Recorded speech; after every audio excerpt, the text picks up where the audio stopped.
నమస్కారం G news కు స్వాగతం నేను చాందిని ముందుగా ప్రధాన అంశాలు ప్రశాంతంగా ఎమ్మెల్సీ ఎన్నికలు ఉత్సాహంగా పాల్గొన్న ఉపాధ్యాయులు లెక్చరర్లు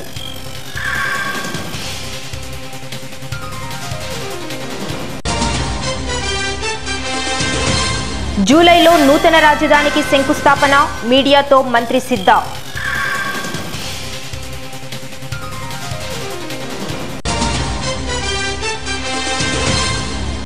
కడప జిల్లాలో పీరయ్య స్వామి మహోత్సవాలు అధిక సంఖ్యలో పాల్గొన్న భక్తులు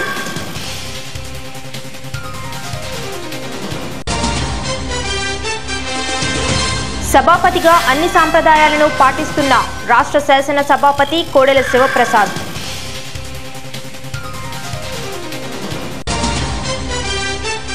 ఇక వివరాల్లోకి వెళితే పశ్చిమ గోదావరి జిల్లా ఏజెన్సీ ప్రాంతంలో ఉపాధ్యాయ ఎమ్మెల్సీ ఎన్నికలు ప్రశాంతంగా ముగిశాయి.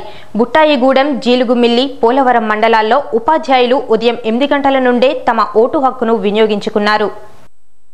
ప్రభుత్వం ఎమ్మెల్సీ ఎన్నికలు ప్రశాంతంగా నిర్వహించడానికి ముందు జాగ్రత్త చర్యగా పోలీస్ మరియు రెవెన్యూ అధికారులు ప్రత్యేక చర్యలు చేపట్టారు. ప్రధానంగా ఎమ్మెల్సీ ఉపాధ్యాయ ఎన్నికల్లో చైతన్యరాజు, రాము సూర్యారావు, ప్రగతి కృష్ణారావుల మధ్య పోటీ నెలకొంది.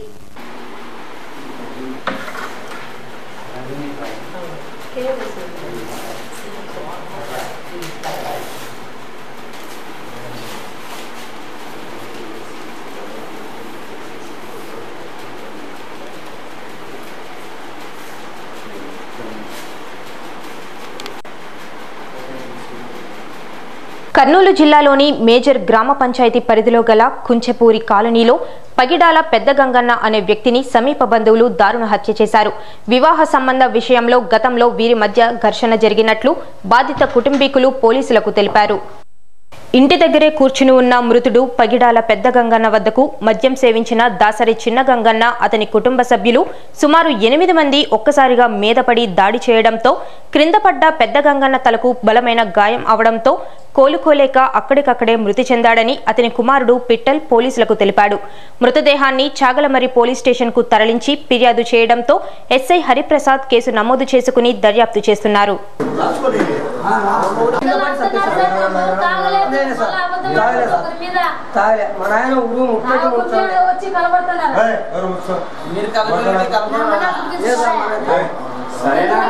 తూర్పుగోదావరి జిల్లా కేంద్రమైన కాకినాడ తహసీల్దార్ కార్యాలయంలో జరుగుతున్న ఎమ్మెల్సీ ఓటింగ్ కు PR college lecturer TKB Srinivasarao vote వేయడానికి వచ్చాడు. కానీ అధికారులు మీరు అందులు కలెక్టర్ గారి వద్ద నుండి పర్మిషన్ తీసుకోవాలని చెప్పడంతో ఆయన ఆవేదన వ్యక్తం చేశాడు. తనను అధికారులు పదే పదే అందుడు అని అనడంతో తన గోడును మీడియా ముందు వెళ్లబోసుకున్నారు.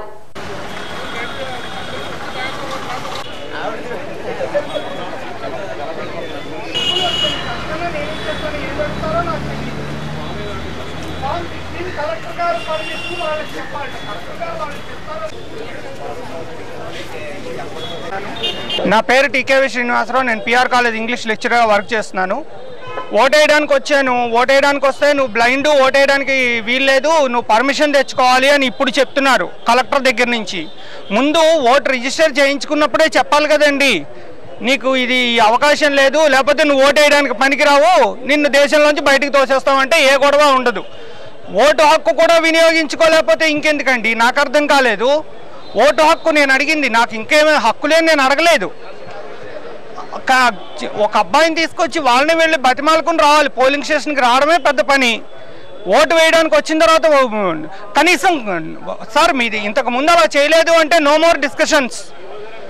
నాకు ఇంగ్లీష్ లెక్చరర్నే కదండి, నేను వెళ్ళిపోమని చెప్తున్నారు. మరి ఇంక ఓటు అనేది మరి మేము వెయ్యక్కర్లేదా? మాకు ఓటు వేయడానికి కూడా హక్కు ఉండదా? ఆఖరికి ఇలా ఉంది పరిస్థితి. మరి మేము ఏం చేయాలి ఇప్పుడు? ఇప్పుడు కలెక్టర్ దగ్గరికి వెళ్ళమంటే నేను ఎక్కడ వెళ్తాను, ఆయన ఎక్కడ దొరుకుతారు సార్? నిన్నో మొన్నో చెప్పుంటే పని మాకు తెలియాలి కదా, ఇన్ఫర్మేషన్ అయినా లేదు. ఇలా అయితే ఎలా అండి?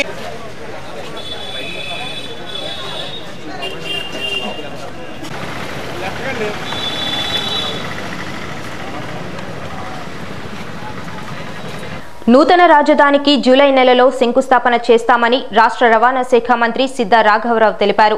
వైఎస్ఆర్ కడప జిల్లా ప్రొద్దుటూరులో మంత్రి మీడియాతో మాట్లాడుతూ అసెంబ్లీలో ప్రతిపక్ష నాయకునిగా జగన్ విఫలమయ్యారని, వైసీపీ ఎమ్మెల్యేలు సహితం వీధి రౌడీల్లా ప్రవర్తిస్తున్నారని ఆయన విమర్శించారు.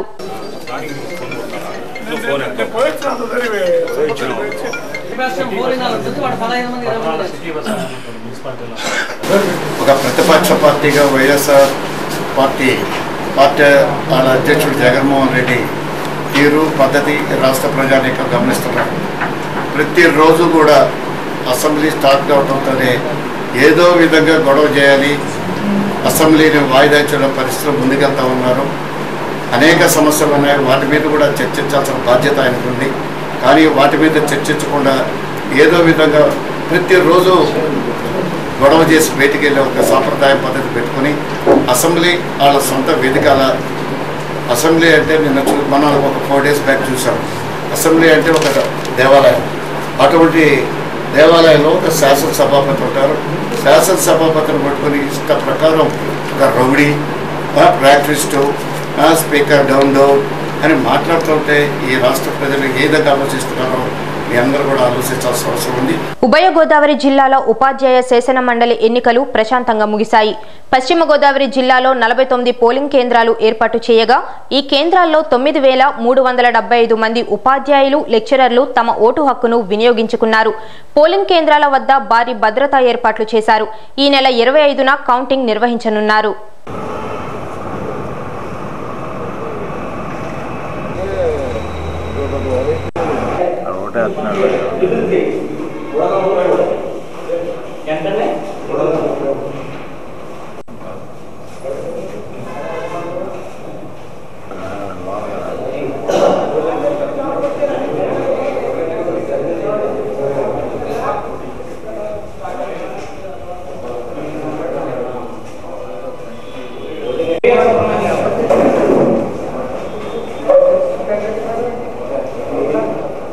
కేంద్ర రాష్ట్ర ప్రభుత్వాల కళ్లు తెరిపించి ప్రజలకు భరోసా ఇవ్వడానికి ఆంధ్రప్రదేశ్ పీసీసీ అధ్యక్షుడు రఘువీరారెడ్డి మౌన దీక్ష చేపట్టారు. అనంతరం ఆయన మీడియాతో మాట్లాడుతూ అనంతపురం జిల్లా మడకశిరలో గత 20 సంవత్సరాలుగా ప్రతి ఏటా ఉగాది పర్వదినాన గాంధీ విగ్రహం ముందు మౌన దీక్ష చేయడం ఆనవాయితీగా వస్తుందని ఆయన అన్నారు.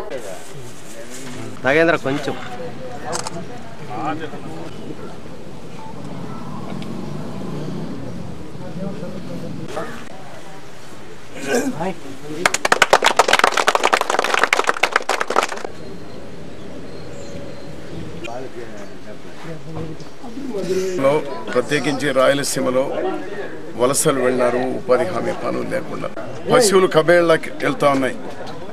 గతంలో ఎడ్లు మాత్రమే చూస్తాం, కానీ నిన్న నా కళ్ళారా చూశాను.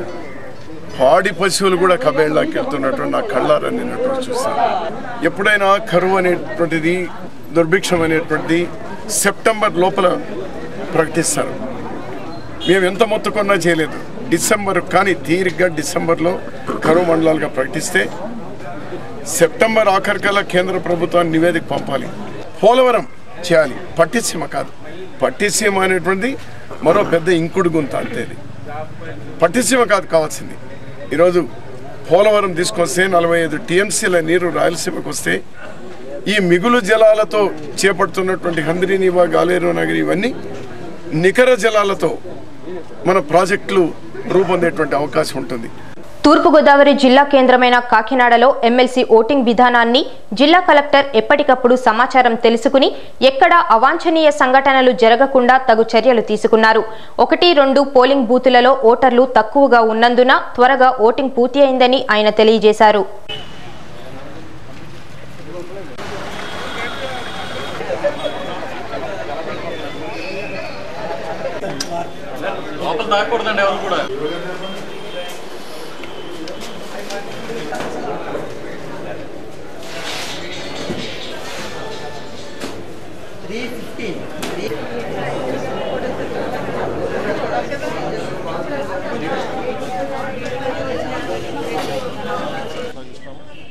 ఏజెన్సీ ప్రాంతాల్లో కూడా పోలింగ్ని ప్రత్యేకంగా అక్కడ ఉన్న లా అండ్ ఆర్డర్ పరిస్థితుల దృష్ట్యా పోలింగ్ ఎలా జరుగుతుందనేది కూడా ఎప్పటికప్పుడు తెలుసుకుంటున్నాం. అక్కడ కూడా ప్రశాంతంగానే పోలింగ్ జరుగుతూ ఉంది.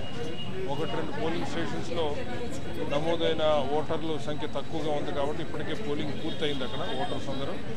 అయితే వాళ్ళు కూడా 4 గంటల దాకా ఉండి వారికి అలాట్ చేసినటువంటి రూట్ బస్సెస్ ద్వారా రావాల్సింది కాబట్టి వాళ్ళు కూడా పోలింగ్ పూర్తయిన డిసైడింగ్ ఆఫీసర్స్ అంతా అక్కడే ఉన్నారు.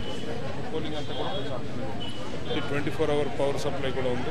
వైఎస్ జగన్ మానసిక స్థితి సరిగ్గా లేదని మంచి వైద్యునికి చూపించుకోవాలని తెలుగుదేశం పార్టీ నాయకులు వర్ల రామయ్య అన్నారు. కృష్ణా జిల్లా విజయవాడలో ఎమ్మెల్యే గద్దె రామ్మోహన్ రావు ఇంటిలో నిర్వహించిన మీడియా సమావేశంలో జగన్ వ్యవహార శైలిపై ఆయన ధ్వజమెత్తారు. ఒక సైకిక్ డిజార్డర్నెస్ ఉన్న వ్యక్తి జగన్మోహన్ రెడ్డి గారు. దాడి వీరభద్రరావు గారు చెప్పారు, అక్కడేదో పావుకుందామని పాపం అక్కడ ఆ పార్టీలోకి వెళ్ళాడు. ఇతని మనస్తత్వం చూసి అయ్యో ఇతనితో ఎవరో ఉండరని చెప్పి వెళ్ళిపోయింది. నిజం కాదా? అటువంటి మనస్తత్వం కలిగిన ఈ వ్యక్తి శాసనసభలో వ్యవహరించుతున్న తీరు, శాసనసభ్యుల్ని అధికార పక్షం మీద ఉసిగొలుపుతున్న తీరు, బయట పాత్రికేయులతో మాట్లాడుతున్న తీరు, అతన్ని శాసనసభ్యులందరినీ కూడా తీర్చిదిద్దుతున్న తీరు, ఇదంతా కూడా చాలా అభ్యంతరకరంగా ఉంది. రాష్ట్ర ప్రజల దురదృష్టం ఇటువంటి వ్యక్తి రాష్ట్ర ప్రధాన ప్రతిపక్ష నేతగా ఉండటం అని చెప్పి కూడా చెప్పడానికి నేను ఏమాత్రం కూడా సంకోచించటం లేదు. సంక్షేమ పథకాల మీద మాట్లాడటం లేదు. ఆయన బీసీల గురించి ఎందుకు మాట్లాడలేదని నేను అడుగుతూ ఉన్నా. నేను ఎస్సీల గురించి ఎందుకు మాట్లాడటం లేదు, వాళ్ళ సంక్షేమం గురించి ఎందుకు మాట్లాడటం లేదంటే ఇతని మానసిక స్థితి ఆ రకంగా లేదు. ఒక సైకిక్ మెంటాలిటీగా ఉన్న ఈ వ్యక్తిని వెంటనే చికిత్స పొందాలని చెప్పి కూడా సూచన చేస్తూ ఉన్నాం. పశ్చిమ గోదావరి జిల్లా భీమవరంలోని మావుళ్ళమ్మవారి స్వర్ణ వస్త్రంలో భాగంగా అమ్మవారికి 2 కేజీల 335 గ్రాముల బంగారపు పాదాన్ని అలంకరించారు. ఈ పాదం విలువ సుమారు 45 లక్షలు ఉంటుందని ఆలయ ఈవో చక్రధర్రావు తెలిపారు.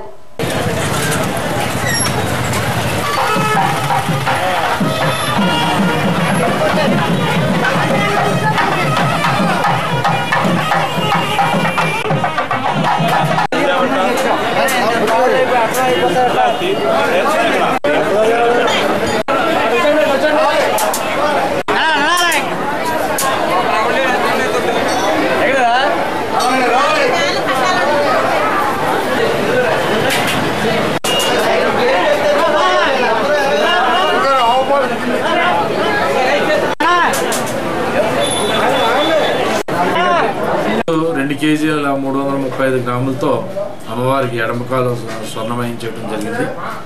దీంతో 22 కేజీల 232 గ్రాములు ధాన్యంతో దేవస్థానం నుంచి 6 కేజీల చిల్లరకి ఏర్పాటు చేయడం జరిగింది. మొత్తం టోటల్గా ఇవన్నీ కలుపుకుని 42 కేజీలు 300 గ్రాములు అమ్మవారికి వేళ అలంకారంలో ఉన్నాయి. ఇవి కాకుండా 250 కేజీలు వెండి కూడా అమ్మవారికి అలంకారంలో ఉంది. ఈ వేళ ప్రత్యేకంగా ఈ ఎడమ కాలుకు సంబంధించి 45 లక్షలు సుమారుగా ఖర్చు చేయడం జరిగింది. దీని విలువ 45 లక్షలు ఉంటుంది. ఈ యొక్క కార్యక్రమానికి దాత ఇచ్చిన ప్రతి ఒక్క దాతకి దేవస్థానం తరఫున కార్యవర్గ సభ్యుల తరఫున సరస్సు వహించి వాళ్ళందరికీ కూడా అభివందనలు తెలియజేస్తున్నాం. తూర్పుగోదావరి జిల్లా కేంద్రమైన కాకినాడ తహసీల్దార్ కార్యాలయంలో ఎమ్మెల్సీ ఎన్నికలకు సంబంధించి ఒకే బూత్ ఉండటంతో ఓటర్లు ఇబ్బందులకు గురయ్యారు. రిటైర్డ్ టీచర్స్, లెక్చరర్స్ సుమారు 2 గంటల సమయం క్యూలో నిలబడలేక తమ అసహనాన్ని వ్యక్తం చేశారు.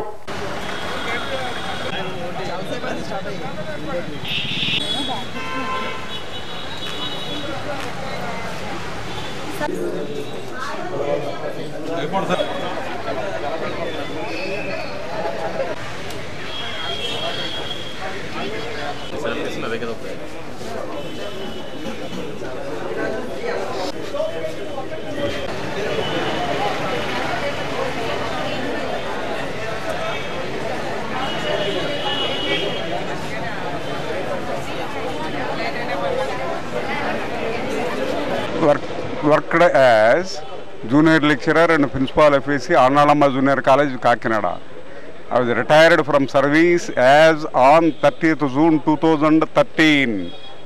ఇక్కడ జరుగుతున్నటువంటిది ఏంటంటే పెన్షనర్స్కి సపరేట్గా ఒక పోలింగ్ స్టేషన్ కనుక ఏర్పాటు చేసుకున్నట్లయితే మా బోటి వాళ్ళకి పెద్దవాళ్ళకి రిటైర్ అయినటువంటి వాళ్ళకి కొంచెం సౌకర్యంగా ఉండేది. డయాబెటిక్ వాళ్ళు ఎంతసేపు లైన్లో ఉండాలి అనేటప్పటికీ కుప్పకూలిపోయినా ఆశ్చర్యపడాల్సిన అవసరం లేదు. నేను డయాబెటిక్, నేను వచ్చి దరిదాపు గంట 30 పైన అయిపోయింది. సరైనటువంటి టైంకి నేను లంచ్ కనుక తీసుకోకపోతే షుగర్ లెవెల్ పెరిగిపోతుంది. షుగర్ లెవెల్ పెరిగిపోయేటప్పుడు చాలా అవస్థలు పడాలి. ఈ రోజంతా నాకు సఫర్ అవ్వాలి. అటువంటి నాలాంటి వాళ్ళు చాలామంది ఉన్నారు దీంట్లో. అది గవర్నమెంట్ దృష్టికి తీసుకెళ్ళండి, తీసుకువెళ్ళి. పశ్చిమ గోదావరి జిల్లా పాలకొల్లులో ఉభయ గోదావరి జిల్లాల ఉపాధ్యాయ శాసన మండలి ఎన్నికలు ప్రశాంతంగా ముగిశాయి. ఈ ఎన్నికల్లో రాజకీయ పార్టీలు ప్రత్యక్షంగా పోటీ చేయడంతో ఎన్నికలకు ప్రాధాన్యత సంతరించుకుంది. ఉపాధ్యాయులు క్రమశిక్షణతో ఓటింగ్లో పాల్గొన్నారు.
తూర్పుగోదావరి జిల్లాలో ఉభయ గోదావరి జిల్లాల ఎమ్మెల్సీ ఎన్నికలు ప్రశాంతంగా ముగిశాయి.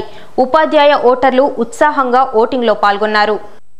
ఉభయ గోదావరి జిల్లాల్లో మొత్తం 21,551 మంది ఓటర్లుండగా తూర్పుగోదావరి జిల్లాలో 12,176 మంది ఓటర్లున్నారు.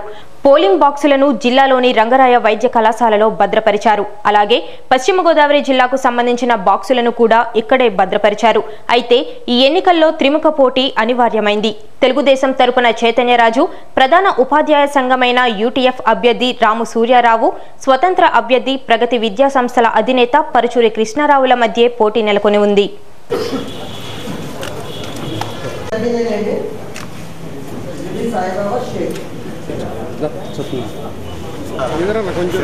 నమస్కారాలు. ఇంత లైన్లో ఉండి చాలా చక్కగా క్రమశిక్షణతోటి లోపల ఎంతో ప్రశాంతంగా వాతావరణంలో పోలింగ్ జరుగుతూ ఉంది. ఈ పోలింగు ఈ భారతదేశంలోనే ఒక చారిత్రాత్మకమైనటువంటి విజయానికి నాంది పలికిపోతూ ఉంది. ఫస్ట్ ఓట్ కాదు కదా, ఎవ్వరికి కూడా డిపాజిట్ కూడా వచ్చేటువంటి పరిస్థితి లేదు. కృష్ణా, గుంటూరు జిల్లాల శాసన మండలి ఉపాధ్యాయ ఎమ్మెల్సీ ఎన్నికలు గుంటూరు జిల్లాలో నిర్వహించారు. తెలుగుదేశం పార్టీ ఈ స్థానాన్ని ప్రతిష్టాత్మకంగా తీసుకుని ఏఎస్ రామకృష్ణకు తమ మద్దతు తెలిపింది. జిల్లాలో మొత్తం 18,931 మంది ఓటర్లు ఉండగా 6 అభ్యర్థులు బరిలో ఉన్నారు. కృష్ణా, గుంటూరు జిల్లాల శాసన మండలి ఎన్నికలకు సంబంధించి మొత్తం 59 కేంద్రాల్లో ఈ ఎన్నికలు నిర్వహించారు. సాధారణంగా విద్యావంతులు మాత్రమే పాల్గొనే ఈ ఎన్నికలు ప్రతిసారి ప్రశాంతంగా జరిగేవి. అయితే ఈసారి మాత్రం తెలుగుదేశం పార్టీ బహిరంగంగా తమ మద్దతును ఒక అభ్యర్థికి తెలపడంతో మిగిలిన పార్టీలు ఇతర అభ్యర్థులకు మద్దతు తెలుపుతూ వారిని గెలిపించేందుకు కృషి చేయడం వాతావరణాన్ని వేడెక్కించింది. ఈ నెల 25న సెయింట్ జోసెఫ్స్ బీఈడీ కళాశాలలో ఓట్ల లెక్కింపు ప్రక్రియ చేపట్టనున్నారు.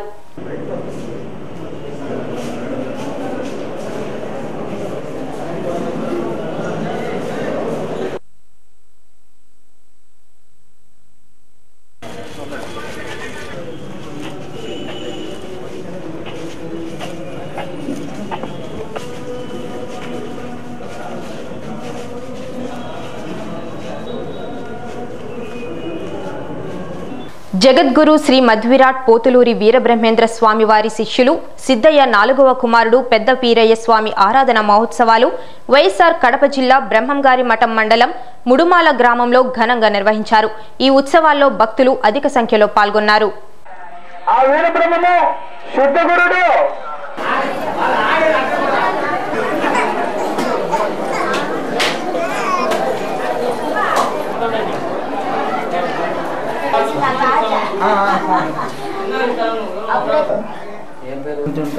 కరెక్ట్ జరిగింది.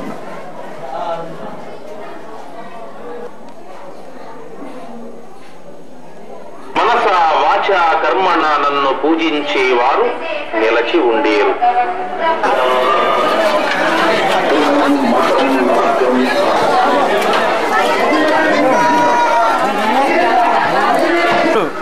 సిద్ధయ్య స్వామి 4వ కుమారుడు శ్రీ పెద్ద పీరయ్య స్వాముల ఆరాధన శుభ సందర్భంగా ఈ సిద్ధయ్య మఠానికి వచ్చే భక్తాదులందరికీ సర్వజన భక్తాదులందరికీ ఆరాధన మహోత్సవం బ్రహ్మాండంగా జరుగుతుంది.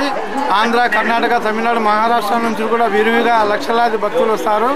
ఈ వచ్చిన భక్తాదులందరికీ ఈ సర్వజన అన్నదాన సత్రం తరఫున అందరికీ అన్నదానాలు ఏర్పాటు చేస్తున్నాము. స్వామివారి ప్రియ శిష్యుడు శ్రీ సిద్ధయ్య స్వాముల వారి 4వ కుమారుడు పెద్ద పీరయ్య స్వామి ఈరోజు చైత్రశుద్ధ పాండ్యమి రోజు సమాధి అయినాడు. ఆయన సమాధి అయిన రోజును ఇక్కడ బాగా ఘనంగా భక్తాల యొక్క ద్రవ్య సహాయంతో నిర్వహిస్తూ ఉన్నారు. ఆయన స్వామి ఇక్కడ పెద్ద పీరయ్య స్వామి బ్రహ్మంగారు వరం చేత జన్మించారండి. అందుకని సిద్ధయ్య గారి కంటే కూడా కుమారునికే ముందు పూజ కూడా ఆయన చేయడము. ఈయన బ్రహ్మంగారు సిద్ధయ్య కుమారుడు 24 సంవత్సరాలు తపస్సు చేసి ఇక్కడ సమాధి అయినారన్నమాట. కృష్ణా జిల్లా గుడివాడలో ఈ నెల 12వ తేదీన స్థానిక మార్కెట్ యార్డ్ వద్ద జరిగిన బండాపి యేసుబాబు హత్య కేసును పోలీసులు ఛేదించారు. ఈ కేసులో ముద్దాయిలను గుడివాడ పోలీసులు అరెస్టు చేశారు. వివాహేతర సంబంధం నేపథ్యంలో ఈ హత్య జరిగినట్లు సీఐ ఈశ్వరుడు తెలిపారు. కృష్ణా జిల్లా గుడ్లవల్లేరు మండలం పెంజండ్ర గ్రామానికి చెందిన బందాపి యేసుబాబు భార్య మల్లేశ్వరికి నందివాడ మండలం తమిరిస గ్రామానికి చెందిన పెయ్యల హరీష్ కు గత 2 సంవత్సరాలుగా వివాహేతర సంబంధం కొనసాగుతుంది. హరీష్ తన అమ్మమ్మగారి ఊరు పెంజండ్రలో వీరిద్దరికి పరిచయమే కాకుండా హరీష్ మల్లేశ్వరికి సమీప బంధువు. ఈ విషయం మల్లేశ్వరి భర్త యేసుబాబుకు తెలియడంతో భార్యను యేసుబాబు నిలదీయగా ప్రియుడితో కలిసి భర్తను హతమార్చేందుకు పథకం రూపొందించారు. మొదట స్లీపింగ్ టాబ్లెట్స్ ద్వారా చంపాలని నిర్ణయించుకుని ఆర్ఎంపీ డాక్టర్ను సంప్రదించి నిద్రమాత్రలు తీసుకొనుటకు చేసిన ప్రయత్నం విఫలమవడంతో ఇనుపరాడ్తో కొట్టి హత్య చేసినట్లు పెయ్యల హరీష్ పోలీసులకు తెలిపాడు.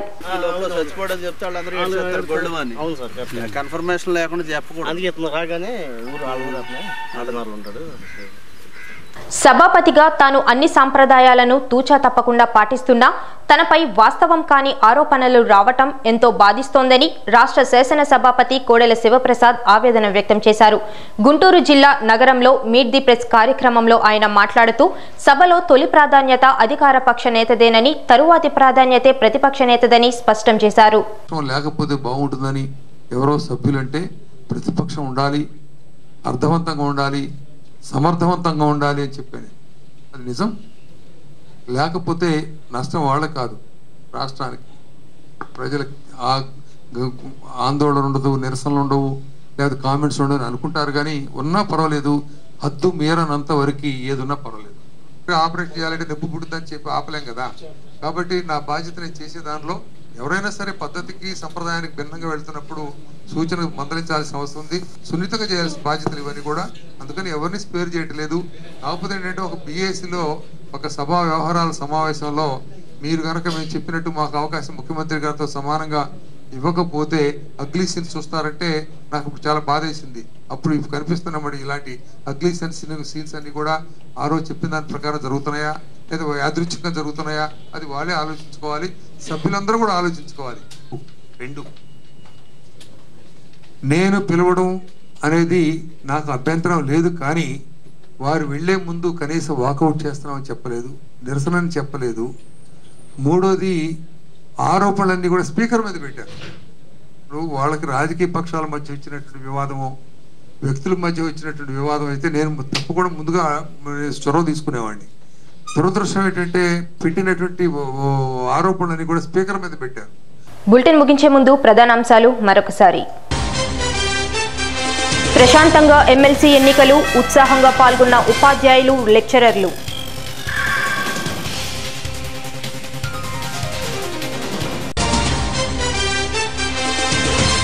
జూలైలో నూతన రాజధానికి శంకుస్థాపన, మీడియాతో మంత్రి సిద్ధా.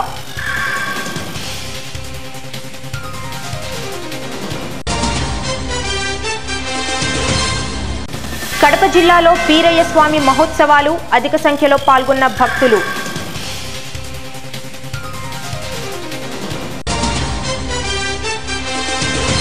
సభాపతిగా అన్ని సాంప్రదాయాలను పాటిస్తున్న రాష్ట్ర శాసన సభాపతి కోడెల శివప్రసాద్.